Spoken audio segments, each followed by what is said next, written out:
For most people in Simi Valley, the morning of May 18 began like any other. Then the hills started burning. At first, it may have looked like a thin column of smoke rising from the canyon, the kind of sight Southern California has seen too many times before. A small plume, a distant ridge, a warning that still felt far enough away. But within minutes, that smoke became something else. Flames began climbing through dry vegetation. Wind pushed the fire across the hillsides. The shape of the land helped pull the heat upward. Helicopters appeared overhead. Fire engines moved toward the smoke. And across neighborhoods near Simi Valley, phones began lighting up with emergency alerts. Families rushed to their cars. Some grabbed pets, some carried medication, passports, documents, clothes, and whatever they could fit into a few bags. Some looked back at their homes, not knowing whether they would see them again in the same condition. That is the cruel speed of a wildfire. One moment, life is normal. The next, people are making decisions they never expected to make that morning. The fire was called the Sandy Fire. It broke out on the 18th of May, 2026, near Sandy Avenue in Simi Valley, Ventura County, northwest of Los Angeles. In a short period of time, it burned across more than 1,000 acres. Later reports placed the burned area above 2,100 acres. More than 17,000 people were affected by evacuation orders and warnings. At least one home was damaged or destroyed. Firefighters attacked the flames from the ground, while aircraft dropped water from above, trying to slow a fire that had already found the conditions it needed to move. But the Sandy Fire was not just another wildfire headline. And that is where the public conversation often becomes too shallow. We usually talk about wildfires as if the disaster begins when flames appear on camera. We focus on the most dramatic images: orange fire lines, black smoke, helicopters dropping water, residents loading cars, burned vehicles, and hillsides glowing in the dark. Those images matter, but they do not explain the disaster. The truth is that a wildfire like this does not become dangerous only when it reaches a home. The danger begins much earlier, in the dry brush and the wind forecast, in the shape of the canyon, in the layout of neighborhoods, and in years of living near landscapes that can burn fast under the wrong conditions. The Sandy Fire matters because it exposes that hidden chain. It was not simply a fire moving through open land. It was a fast-developing wildfire system, a chain reaction created by fuel, wind, terrain, dryness, and human exposure. A spark met dry vegetation. Wind gave it speed, terrain gave it direction, nearby neighborhoods gave it consequence. And suddenly what began in the hills became a mass evacuation emergency. To understand why the Sandy Fire spread so quickly, we have to move beyond the smoke. We have to ask the deeper question most headlines do not stay with long enough. Why was this landscape so ready to burn? The first part of the answer is fuel. The hills around Simi Valley and the nearby Santa Susana Mountains contain grasses, shrubs, and chaparral vegetation. To someone passing by, that landscape may look ordinary: dry brush, open slopes, rugged hillsides, and canyons cut into the terrain. But under fire conditions, that ordinary landscape can become highly flammable. Fine fuels, such as dry grass and small shrubs, are especially dangerous because they ignite quickly. They do not need the same amount of heat as larger trees. Once they catch, they can carry flames rapidly from one patch of vegetation to the next. This is one of the reasons wildfires in Southern California can feel so sudden. A resident may see smoke in the distance and assume there is still time. But if the fire is moving through dry, fine fuel, especially with wind behind it, that distance can disappear quickly. That is why people often describe these fires as arriving in minutes.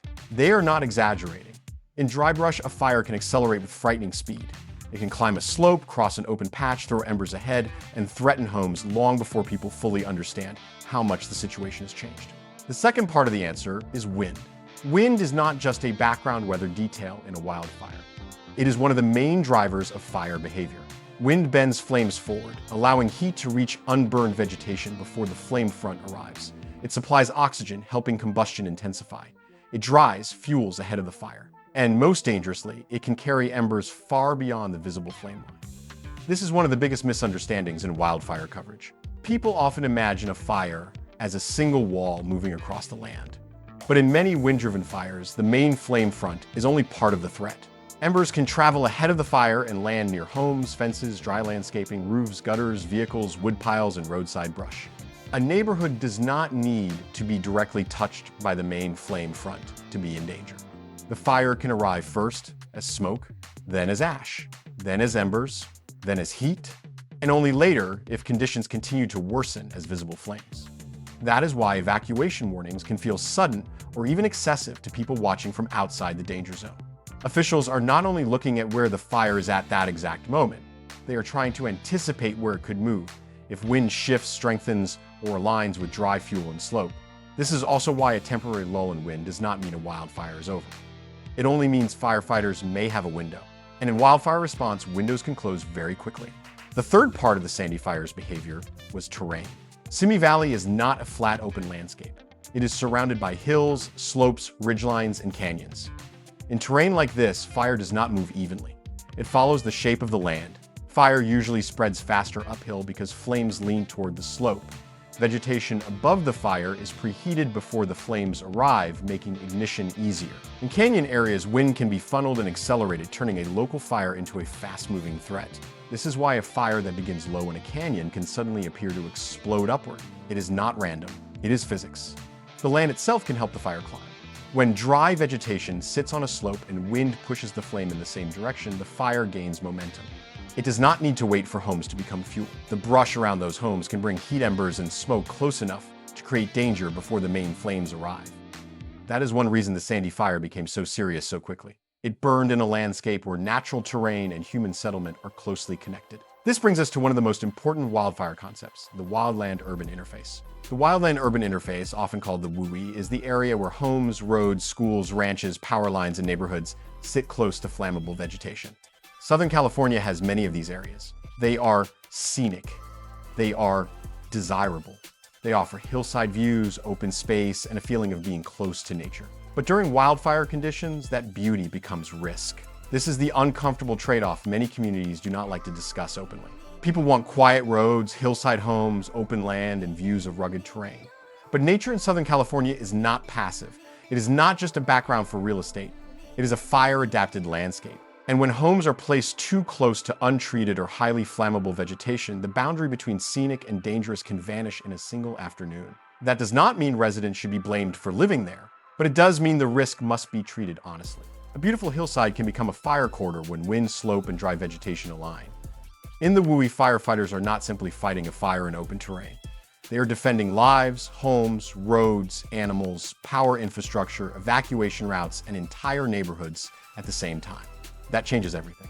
A fire burning in a remote area is dangerous to ecosystems and firefighters. But a fire burning near communities becomes a public safety crisis. The priority expands from stopping the flames to managing evacuations, protecting structures, directing traffic, monitoring smoke, sheltering animals, and warning people who may have only minutes to leave. This is why the Sandy Fire forced large-scale evacuation orders and warnings. The fire was not only spreading through brush, it was spreading toward people. And for those residents, scientific terms suddenly became personal. Fuel moisture was no longer just a measurement. It was the dry brush behind the fence. Wind direction was no longer just a forecast detail. It was the reason one street might be evacuated before another. Containment was no longer just a number on an official update. It was the difference between returning home and waiting another night in uncertainty. Smoke was no longer just something visible in the sky. It was something people had to breathe. That is the human reality behind wildfire science. This is also why acreage alone can be misleading. A fire can burn thousands of acres in a remote area and cause limited direct disruption to human life. Another fire can burn a similar or even smaller area near a city edge and force thousands of people to evacuate. The impact depends not only on size, it depends on speed, location, smoke, wind, proximity to homes, evacuation routes, and how much time people have to react. The Sandy Fire fits that second pattern. It was not only about how much land burned, it was about where it burned, how quickly it moved, and how close it came to neighborhoods. Containment numbers also deserve careful explanation. When people hear that a fire is only 5% contained, they may assume that 95% of the entire burned area is actively raging. That is not what containment means. Containment refers to how much of the fire's perimeter has been secured by control lines, roads, natural barriers, burned areas, or other features that officials believe can prevent further spread. A fire can still burn inside the perimeter even as containment improves. A fire can also appear less dramatic on camera while still remaining dangerous along an exposed edge. This matters because wildfires are dynamic. They change with wind, humidity, temperature, and fuel conditions. At night, firefighters may gain an advantage. Temperatures often fall. Humidity may rise. Winds may weaken. Fire behavior can moderate. That gives crews a critical opportunity to build lines, reinforce control points, and protect homes. But a calmer night does not erase the threat. If winds return the next day, the same fire can become more active again. If dry air moves in, fuels can ignite more easily. If embers cross a line, a new spot fire can begin. That is why fire crews treat every forecast shift seriously. They are not only fighting what the fire is doing now, they are fighting what the fire may do next. This is also why helicopters and aircraft become so important in fires like Sandy. Aerial drops can slow the fire's advance, cool hotspots, and support firefighters on the ground.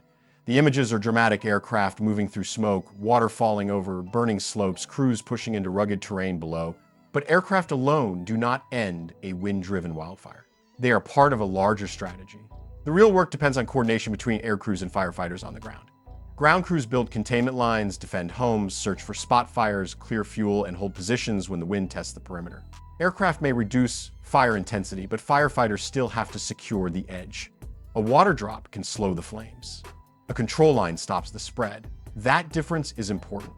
Wildfire suppression is not simply about putting water on fire. It is about predicting movement, cutting off pathways, protecting the most vulnerable areas, and using every available advantage before the weather shifts again. In the case of the Sandy fire, crews were dealing with a complex environment: dry vegetation, wind, rugged terrain, nearby homes, smoke, and the pressure of thousands of evacuations.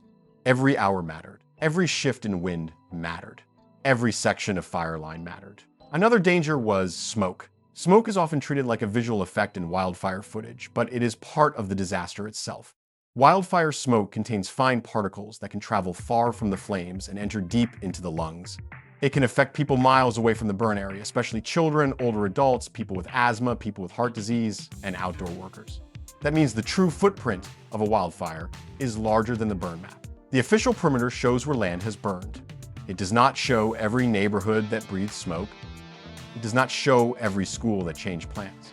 It does not show every worker exposed outside. It does not show every family waiting for updates, wondering whether their home is still standing. This is where wildfire coverage often falls short. The camera shows the flame, but the disaster extends into lungs, roads, schools, shelters, animal evacuation centers, power systems, and the emotional stress of thousands of families forced to leave. A wildfire is not only a burn scar, it is a social disruption. The Sandy fire also fits into a much bigger California question. Some people say California has always had fires, so nothing has changed. That is partly true, but incomplete. Fire has always been part of California's landscape. Many ecosystems in the region evolved with periodic burning. Chaparral and grassland environments are not strangers to fire. But modern wildfire disasters are not just natural cycles repeating in an untouched world.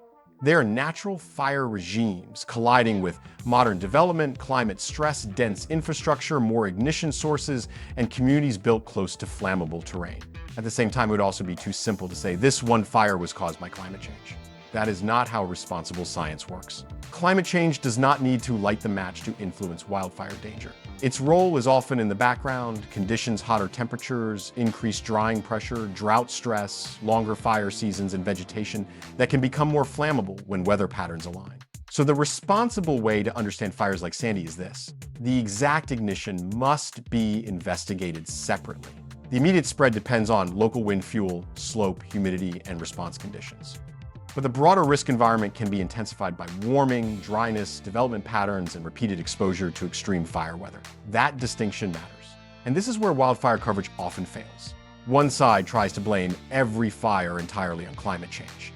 The other side dismisses climate completely because fires existed before modern warming. Both arguments miss the point. The real question is not whether California had fires in the past. Of course it did.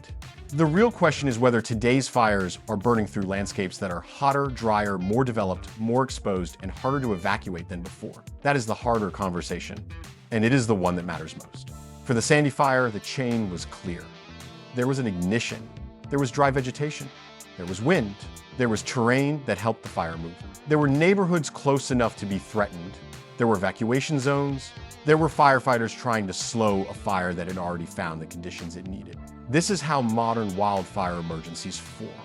Rarely from one factor alone, usually from many factors locking together. A spark by itself may do little. A spark in dry brush under wind on a slope near homes that is different. That is when a local fire becomes a regional emergency. This is why the most important lesson from the Sandy fire is not simply that California burns. The real lesson is that wildfire danger is built before the flames appear. It is built in dry vegetation. It is built in canyons and hillsides. It is built in weather forecasts. It is built in home spacing, defensible space evacuation planning, fuel management, public alert systems, and public understanding. It is built in decisions made long before smoke is visible. By the time residents see flames on a ridge, the system is already active. That does not mean communities are helpless. It means preparedness has to begin earlier. Homes near wildland areas need defensible space. Residents need evacuation plans. Local agencies need clear communication. Roads need to remain passable. Emergency alerts need to be taken seriously. And the public needs to understand that wildfire risk is not defined only by distance from visible flames. If embers can travel, if smoke can spread, if wind can shift, and if evacuation routes can become crowded, then wildfire danger is more than a line on a map. This is the part that should change how people think. The Sandy fire was not only a warning about fire, it was a warning about readiness. In my view, the most important lesson from this fire is not fear. It is responsibility, not panic, not blame. Not another cycle where dramatic footage fills the screen for a few days and then everyone moves on until the next hillside burns. Responsibility means asking harder questions before the next ignition. Do homes have defensible space? Are evacuation routes realistic? Do residents understand ember risk? Are local planning decisions keeping up with the fire behavior scientists have been warning about? Are communities treating wildfire as a seasonal surprise or as a predictable risk that must be prepared for year-round? Because if every wildfire is treated as an isolated emergency, then nothing changes before the next one. The Sandy fire showed how quickly ordinary life can be interrupted by a hillside ignition. It showed how fast dry vegetation can carry flames. It showed how wind can turn a manageable fire into a much more dangerous event. It showed how terrain can accelerate spread. It showed how difficult it is for firefighters to control a fire when fuel, wind, and geography work together. And it showed why the most dangerous part of a wildfire is sometimes invisible at first.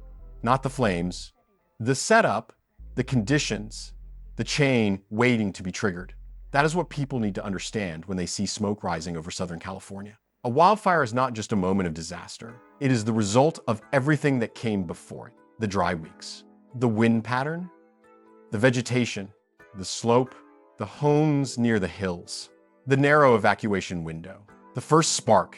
Once those pieces connect, fire can move faster than people expect, faster than traffic, faster than warnings, faster than the normal rhythm of daily life. The Sandy fire was not only a blaze near Simi Valley, it was a warning about how vulnerable communities can become when fire, weather, dry fuel, and human development meet in the same place at the same time. And as Southern California continues to face hotter, drier, and more complex fire seasons, the most important question is not simply when the next fire will start. The more important question is this: when it does start, will the landscape be ready to stop it or ready to burn?